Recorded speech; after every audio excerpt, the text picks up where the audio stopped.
Hello, trading is closed on August 31st, 2017. Yesterday we said today's pattern should be the one with the early high, which it was. I believe Friday. Tomorrow should be the one with the early low. We said the pattern was negative unless we invalidated it by gapping up over these highs, and if we do, we should rally pretty much into the close most of the time.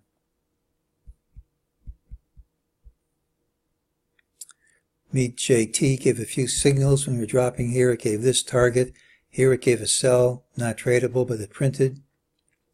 But the real beauty of MEJT is when signals are far away, particularly ultimate signals, ultimately they print. We got this number from 2 weeks ago. Resistance over it and resistance held as we closed under it. This price was within 32 cents of the closing price, so it's a valid resistance level. There are a number of things about this chart which are negative, all of which will be invalidated if we gap up and take out this high tomorrow. We gapped up, hit new highs, and as we enter the second hour of trading, we're dropping. It's a sign of weakness because it's usually retail customers who do the purchases in the first hour. By the time hour 2 comes around, they leave. When you're dropping, instead of continuing higher into the second hour, it doesn't preclude higher prices from printing, but they're usually not much higher, and they usually retrace. We also have a close in an S4H pattern, which is under this high. It's negative, but what's really negative is that with just a few minutes left to trade, this is a 5-minute bar, we couldn't trade over any of these earlier highs. When this pattern can't clear these highs at the close, it's very negative unless we invalidate it by having a gap up. And the fact that there was a fractional recovery within the last 5 minutes doesn't mean much to me. The market went out of its way to show that these highs weren't for keeps.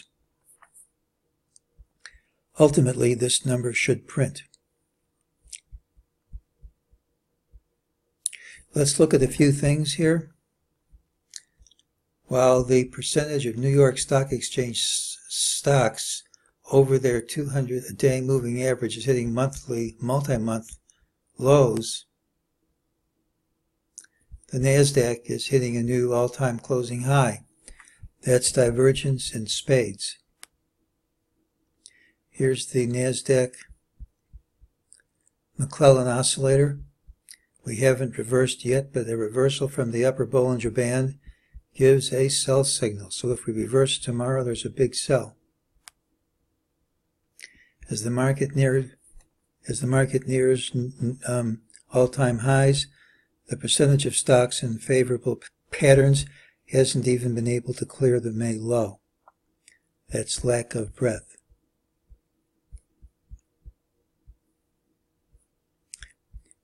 In addition to the 2471 MEJT resistance and resistance from some other people's proprietary stuff, this is an old TDST line which gives resistance at the same price, and resistance extends to a bar past the line. So multiple resistance at 2471.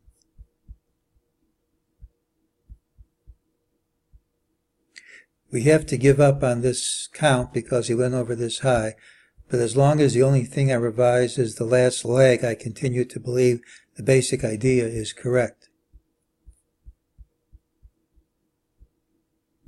It's not hard to change the last leg. If this is 1 and that's A, here's your B, and then wave C is a perfect Fibonacci 1.272 of A, which is here, right on the nose.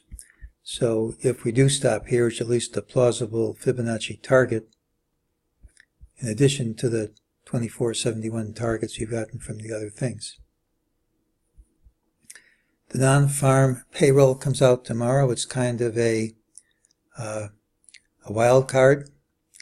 It can lead to big moves which are hard to predict. But if our premise that the market topped out at 2490 is correct, we should be within 1% of a peak. It certainly is a reasonable stop if somebody wants to go short.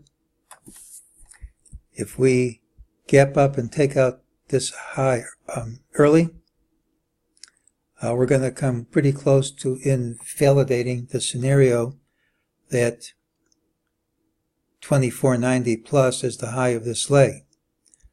But if we don't, we should have a drop in a third leg down.